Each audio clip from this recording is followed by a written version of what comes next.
نائب وزیر اعظم اور وزیر خارجہ اسحاق ڈار نے سینٹ میں اظہار خیال کرتے ہوئے کہا کہ بلوچستان میں جو کچھ ہوا اس پر ان سمیت ہر پاکستانی دکھی اور دل رنجیدہ ہے۔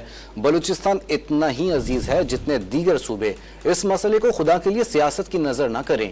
جو ریاست پاکستان کو تسلیم کرتے ہیں ان سے مذاکرات ہونے چاہیے۔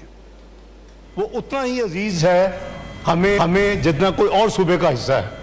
وہ پاکستان کا بہت ہی امپورٹنٹ ہمارا صوبہ ہے اور ہمارے دل کے قریب ہے۔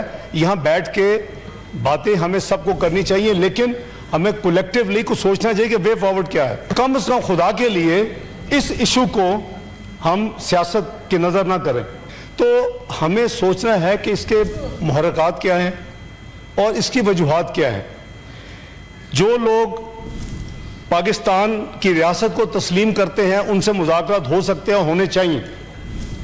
جو ناراضگی کے نام پہ، ناراضگی کا کوئی لفظ نہیں ہے، ناراضگی کے نام پہ پہاڑوں میں چڑھ کر انوسینٹ لوگوں کو ماریں گے تو یہ پورا ہاؤس یونینیمسلی ان کو کنڈیمڈ کرے، ان کی مذمت کرے۔